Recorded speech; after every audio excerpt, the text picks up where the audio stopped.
ಗುರುವರಿಯರಲ್ಲಿ ನಮಸ್ಕರಿಸುತ್ತಾ ಪ್ರತ್ಯಂಗಿರಿ ದೇವಿಯ ಪಾದಾರವಿಂದಗಳಲ್ಲಿ ಭಕ್ತಿಪೂರ್ವಕ ನಮಸ್ಕಾರಗಳನ್ನು ಸಮರ್ಪಿಸುತ್ತಾ ಈ ಒಂದು ಪುಣ್ಯಕ್ಷೇತ್ರವಾದ ಪ್ರತ್ಯಂಗಿರಾ ದೇವಿಯ ಸನ್ನಿಧಿಯಲ್ಲಿ ಎಲ್ಲ ಭಕ್ತಾದಿಗಳು ದಯಮಾಡಿಸಿದ್ದಾರೆ. ಅವರೆಲ್ಲರಿಗೂ ದೇವಿಯ ಒಂದು ಅನುಗ್ರಹ ಇರಲಿ.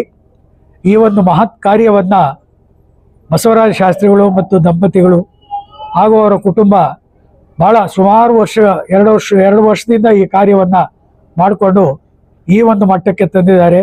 ನಿಜಕ್ಕೂ ಇದು ಮೆಚ್ಚತಕ್ಕಂಥ ವಿಚಾರವಾಗಿದೆ. ಇದಕ್ಕೆಲ್ಲ ಮೂಲ ಕಾರಣ ಗೋಪಾಲಕೃಷ್ಣ ಶರ್ಮಾಜಿಯವರು. ಅವರ ಒಂದು ಆಶೀರ್ವಾದದಿಂದ ಮಾರ್ಗದರ್ಶನದಿಂದ ಇಲ್ಲಿರ್ತಕ್ಕಂಥ ಒಂದು ದೇವಸ್ಥಾನ ನಿರ್ಮಾಣಕ್ಕೆ ಅನುಕೂಲವಾಗಿದೆ ಅಂತ ನಾನಂತೂ ಭಾವಿಸಿದ್ದೇನೆ.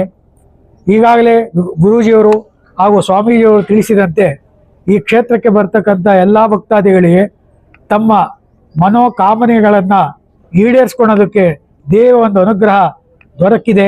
ಇದನ್ನು ಸದುಪಯೋಗಪಡಿಸ್ಕೊಂಡು ಭಕ್ತಾದಿಗಳು ತನು ಮನ ಧನ ಇತ್ಯಾದಿಗಳನ್ನು ಸಮರ್ಪಿಸಿ ಉತ್ತರೋತ್ತರ ನಿರಂತರವಾಗಿ ಈ ಒಂದು ದೇವಸ್ಥಾನ ಎಲ್ಲರಿಗೂ ಶುಭವನ್ನು ಉಂಟು ಮಾಡಲಿ ಅಂತ ಹೇಳಿ ತಮ್ಮೆಲ್ಲರಿಗೂ ನಮಿಸಿ ಈ ಒಂದು ಎರಡು ಮಾತುಗಳನ್ನು ಮುಗಿಸ್ತೇನೆ.